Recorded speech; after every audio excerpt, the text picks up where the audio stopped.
The movie starts with a man named Trevor Garfield, cycling around the streets of New York. Garfield is a high school science teacher at Roosevelt Whitney High School, a high school in the Bedford-Stuyvesant neighborhood of Brooklyn. He quickly gets in class with his bike and uses it to demonstrate centrifugal force. While other students applaud and chant Tai-1, the student used in the demonstration, he finds the pages of his textbook defaced with a scrawled 187, which is the police code for homicide. It's a warning, he thinks, from a dangerous student. He then sees a name, Dennis Broadway. He is a gangster student to whom he had given a failing grade and now threatens to murder him. Garfield reports his concerns to the administration. Instead, the school principal gives him no sympathy or support.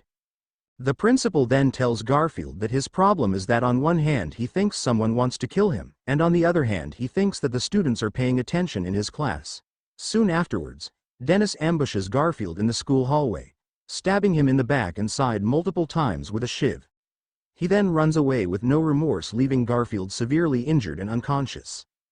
The movie then takes us 15 months ahead. After surviving from the ordeal, Garfield, now a substitute teacher, has relocated to John Quincy Adams High School in the San Fernando Valley area of Los Angeles.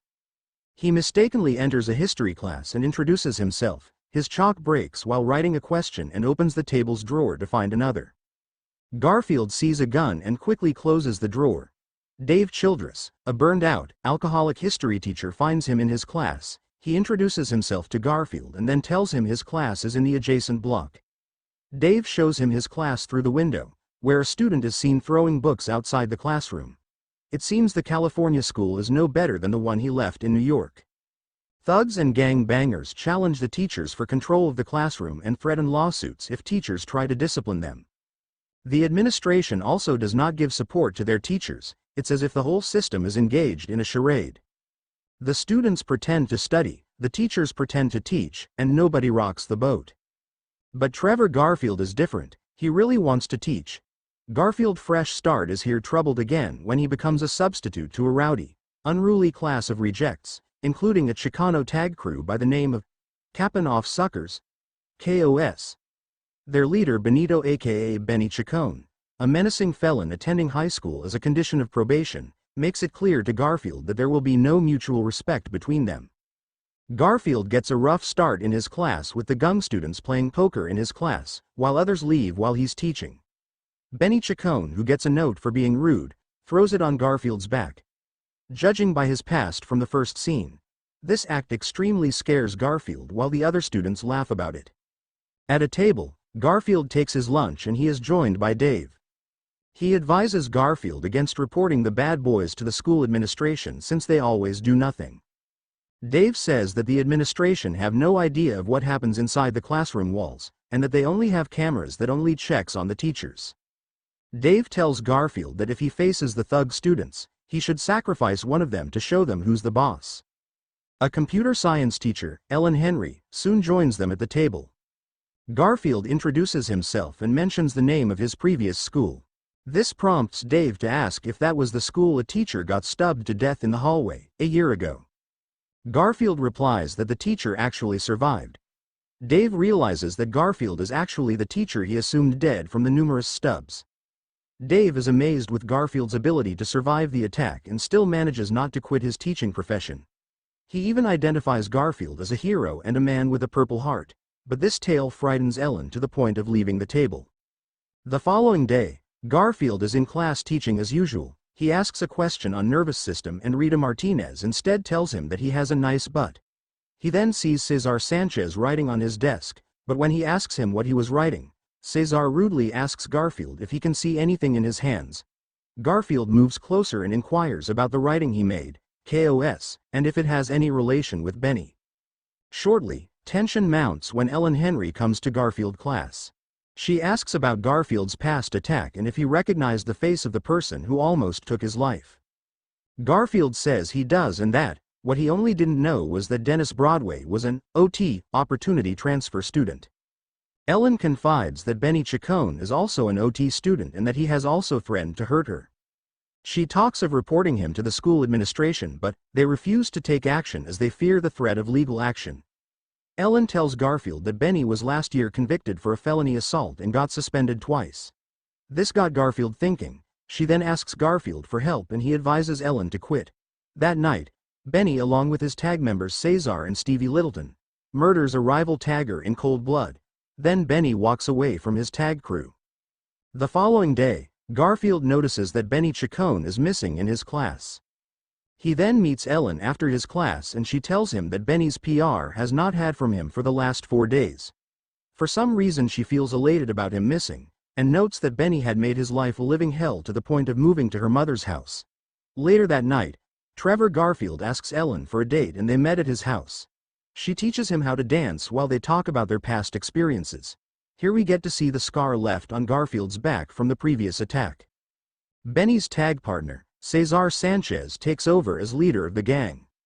Cesar continues to defy Garfield's attempts to create order, which starts with Cesar being put on the spot to read, but being unable to properly read, he throws the textbook. Cesar steals Garfield's watch after a science demonstration, then goes to the school administration. He reports Garfield for falsely accusing him of stealing his watch. Garfield, who also goes to report this, is called midway to the principal's office. The principal declines to act on their case due to lack of evidence and fear of a lawsuit by Cesar. Garfield finds out the combination to Cesar's locker from Larry Hyland's office and retrieves his watch. Later Garfield witnesses Rita Martinez, a student he is tutoring, facing abuse from the K.O.S. while Ellen, who is with him in the car, speaks of going to San Francisco for a computer conference the following day. Ellen requests Garfield to watch after Jack, her dog, while she's gone. The following day, while Garfield tries to set a camera in his class, Rita walks in banging desks after failing her English test. Garfield promises to help her improve with some private studies, to which he proposed the school library after evening classes. Rita instead wants it to be at Garfield's house since she is uncomfortable with what her other students would be thinking about her. Later that day, while Garfield was trying to prepare a meal for himself and Rita, he finds her laying on the couch naked. Garfield gets uncomfortable and tells her to put her clothes on. She does and starts crying. Her reason was that she wanted to thank Garfield for taking the initiative to help her improve. This act made Garfield to conclude that the school library would be an ideal place for her private studies. The following day, after turning his camera on, Garfield shows Cesar that he recovered his watch from his locker and suggests that they start over, which Cesar declines, saying they're just getting started. One morning, Garfield walks to his class, finds it vandalized and his camera damaged. He rashes out and heads to where Cesar was. He asks him if he was involved in the mess and he denies it. Cesar gets rude about it and makes fun of him, then Garfield asks him if he was done. Later that night, Garfield picks up Ellen from the airport and finds Jack, Ellen's dog, is dead. The scene then shifts to Cesar spraying cartoon graffiti depicting a dead dog. Cesar is then shot with a syringe filled with morphine attached to the end of an arrow.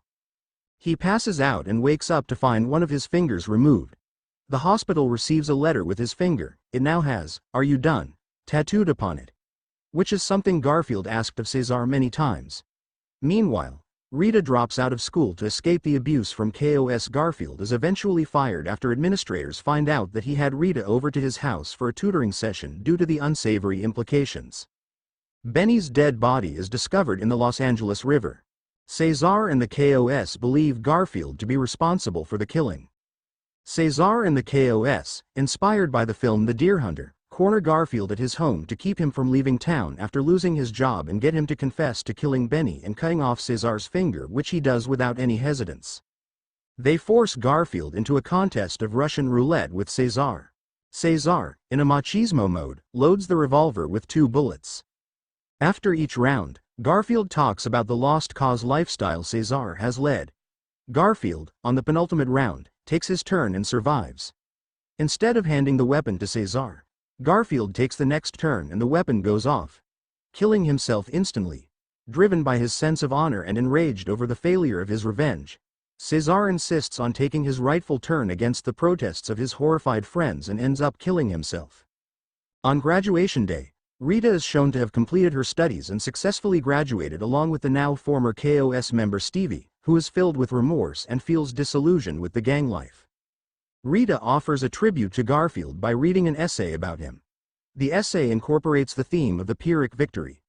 Paco, the only other surviving member of the K.O.S., drops out of school yet stays behind long enough to watch the graduation before disappearing into the city. A heartbroken Ellen resigns and leaves the school.